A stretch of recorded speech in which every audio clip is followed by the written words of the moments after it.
Carpetas. Organiza materiales en Ubiqua. Para comenzar, accede a tu curso y verifica que esté en modo edición. Ubica la sección donde deseas agregar el contenido.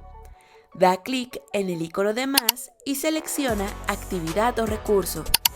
En el menú, ve a la pestaña Recursos y selecciona Carpeta.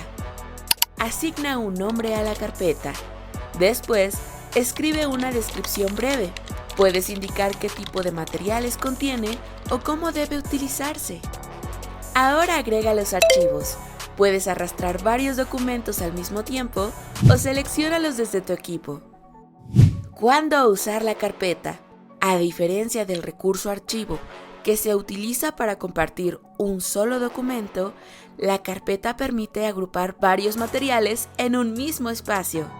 Es útil cuando hay varios archivos relacionados con un mismo tema, se quiere evitar saturar la vista del recurso o se necesita mantener el contenido organizado.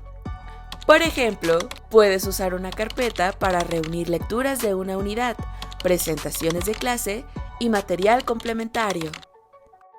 Para finalizar, selecciona Guardar cambios y regresar al curso para volver al menú principal, Guardar cambios y mostrar para revisar cómo quedó el archivo, o bien cancelar si deseas salir sin guardar.